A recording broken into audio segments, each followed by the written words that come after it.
quantum computers might be a real threat to Bitcoin, Ethereum, Sui, and other blockchains. And in this video, I'm going to talk more about what's happening right now and what we can expect, because I think not enough content, not enough white papers, not enough research papers are written about this threat. And this is something that is like 2, 3, 5, maybe up to 10 years away, because at some point the new way of computation, be that with quantum, maybe thermodynamics computers, maybe something even else, will break what's making Bitcoin secure right now, and with it also a couple of other blockchains. So I also will cover a little bit on Ethereum and a little bit on Sui, because those are the two blockchains that are actually thinking heavily about making their blockchains future-proof with quantum resistance. Also, there's a little bit on Solana.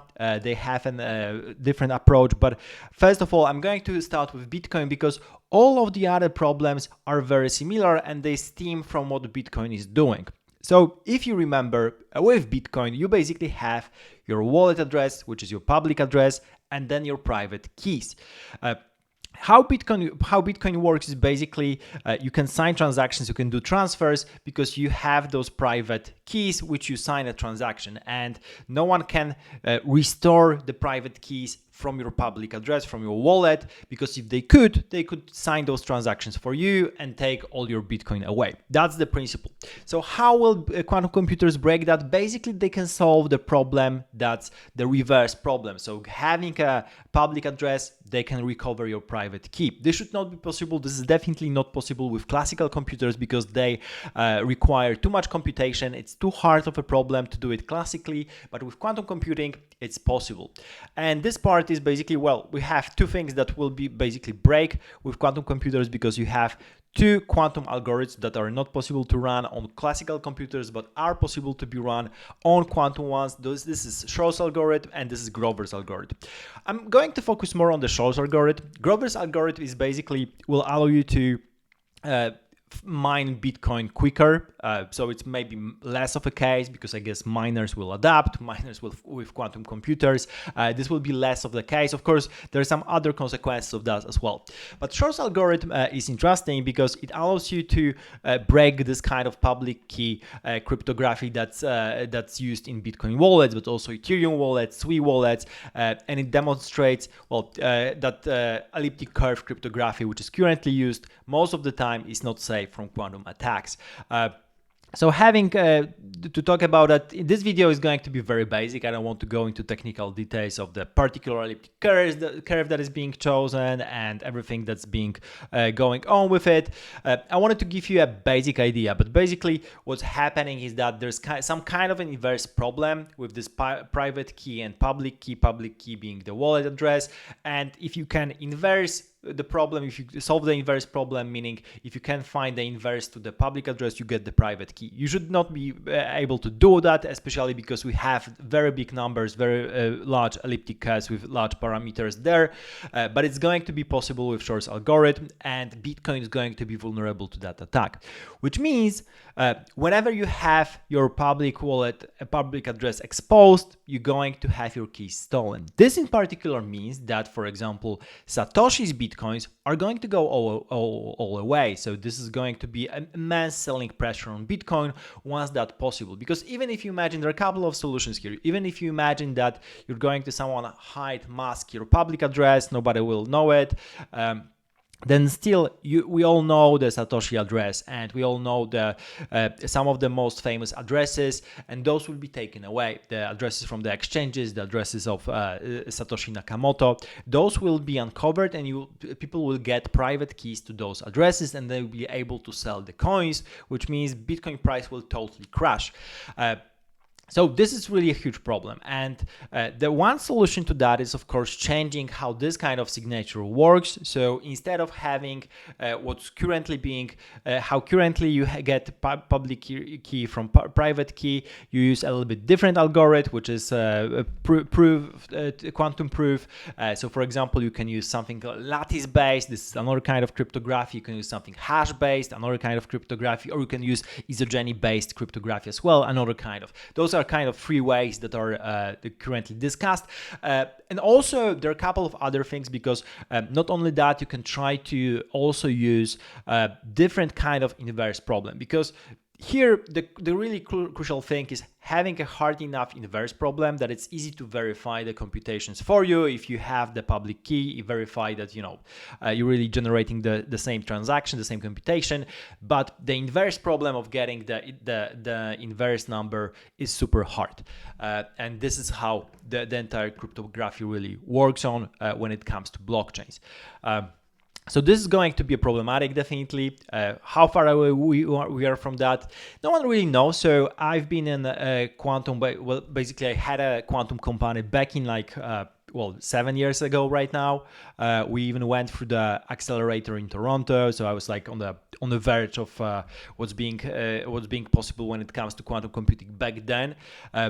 And people already back then were trying to say that quantum supremacy is around the corner. It's just maximum 5 years ago. 5 years basically went by and nothing happened. But we're getting stronger computers. And at some point, someone will definitely solve this problem. This is something that's possible by physics, so it should be doable at some point. Of course, we don't know the cost, we don't know how much it will take to do that, but it seems like we're definitely making progress, and there are more and more ways to compute. Also, quantum computers are not the only threat. I think people are not even thinking, people from the blockchain industry are not even thinking about other possible threats, which is you can have thermodynamics computing, you have other kinds of computing that make calculations much faster and much smarter. So this is the matter of when, not if. Bitcoin at some point will break down, and you have to be ready for that. You have to be ready for that all of the current blockchains, or at least 99% of them, will totally break down when we solve this kind of cryptography problems. And you have to think about the solutions, because this is not so far away. I would really say this is less than 10 years away for this particular problem, because you can, of course, divide that into having a very general quantum supremacy where you have a plethora of problems being solved by quantum. But here we're just talking about a particular problem of breaking cryptography, and probably you can even have quantum labs going just in that direction, trying to solve the problem of implementing Shor's algorithm and breaking Bitcoin keys. I well imagine this will be a target, because there's such a hefty price tag if you manage to do that. Like taking all the Satoshi's Bitcoins is basically $1 billion problem to solve, which is a great motivation, I think. But on the other hand, building quantum computers and solving this kind of problems is super costly as well. So this might be well balanced here. So the current calculations, there were different kind of calculations of how much you need, and I don't want to go into qubits exactly and what are the problems, because usually what's happening is that you need to have more qubits. So qubits are the quantum computing analog of standard bits that you might know. They can be 0, 1, or in a supremacy position, which gives you an additional state, and that's why calculations are going faster. However, the problem is with the correction, how correct are computations, how they are error prone, or how noisy they are, and this is usually the problem here when you build quantum computers, and this is a hard problem. But if you manage to get to something like 2000, 3000 stable logical qubits, it might be able to implement Shor's algorithm. So it's still a little bit away, but we're definitely getting there. So I think that for now we're at the 100 qubit mark level. This is probably the general consensus here. So this is like 10x scale, 20x scale. If you assume that we're getting that exponentially, then it's really a couple of years away from now. Looking at the speed of computations. So this is one thing, and what you can do about it. So one thing is, of course, try to hide your public keys. This might not be possible, and this might not be always the best case, especially with something like Satoshi didn't move his coins. He probably can't do it anymore. So those coins will be taken away by quantum operators, and you have to either get ready for that, or you can try to do a hard fork. So because basically around 37% of the total BTC supply is held in addresses with exposed public keys. So this is basically what's currently being what's currently exposed, and this is what can be taken away by operators with quantum computers of significant power. So how to mitigate risk? You can, of course, mitigate risk by using a new address for each transaction, but of course, this is super tiresome. This is also a short-term solution in the end. There are a couple of ways to actually hash your public key. So maybe modern wallets can solve it, but you would basically then rely on the fact that wallets are where the trust is given, because Bitcoin itself won't be quantum proof, but wallets might be quantum proof, and that might be a solution.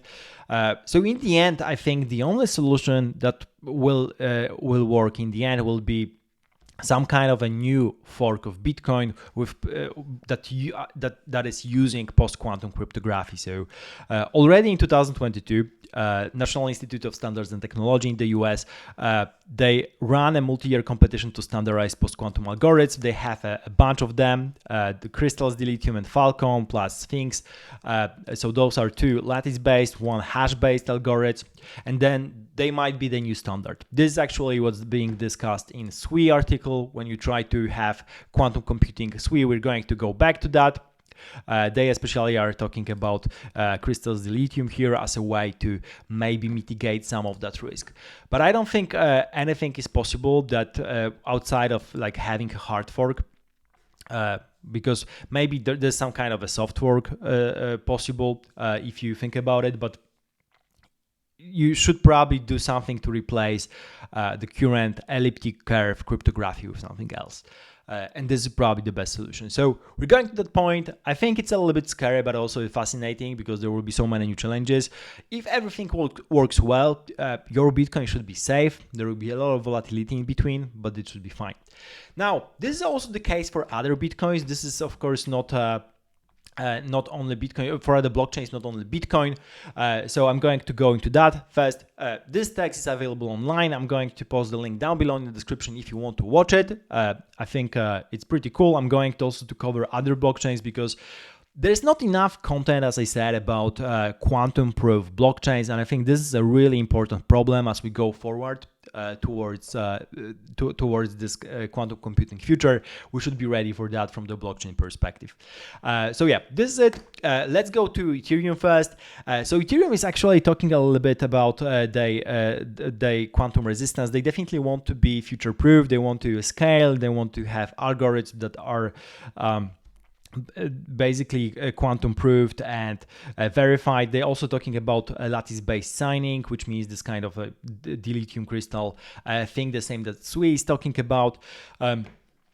Also, the second thing that I found on different research forums on Ethereum is basically having this wallets masked, because that's the easier solution. So you can mask the wallet and hash it in a way so that your wallet is never public. But of course, this is a this is like a short-term solution, because whenever you expose your public wallet, the Ethereum in your wallet will be gone by some bad actor. And I can imagine many hacks basically going there, especially with people like just exposing their wallet by a mistake, or maybe having some kind of a wallet hack that exposes the wallet, or there are many possible scenarios here. I think the easiest solution would be definitely having lattice-based or isogeny-based or hash-based kind of algorithm for signing, and this is also the case for SWI. They also talking about that, as I've mentioned, that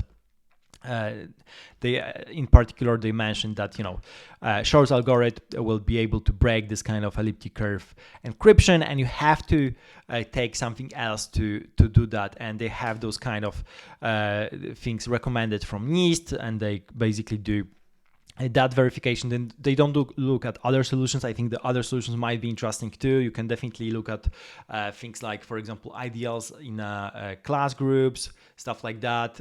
Again, this is all about having an inverse problem that's hard to solve. But yeah, already those three solutions are here. They're talking about that. they talk about different problems that they might have, like bad verification. So Sui is super fast blockchain. They want to keep that fastness, and usually that will be the problematic part here, because those are much harder computations. So it will be also harder for validators to validate it in due time. And this will be a significant upgrade also from the validator perspective. So yeah, super interesting stuff. No one actually has, I think, implemented that yet. From the practical perspective, you can't really test any of those kind of blockchains live. I think this is something to be done yet. I'm super excited about the subject. They really discuss a couple of it from the theoretical perspective, but they don't yet have anything implemented. So that's still coming. So I think that's pretty cool. Yeah, so this is it. I think this is only the beginning of the entire wave. I think as closer as we get, people will get a little bit more panicked about the potential quantum threat to Bitcoin and other blockchains. And there's definitely need to be different kind of ways to mitigate the risk and work on the problem. And that has to be implemented as soon as possible. Thank you for watching. Subscribe to the channel and see you in the next video.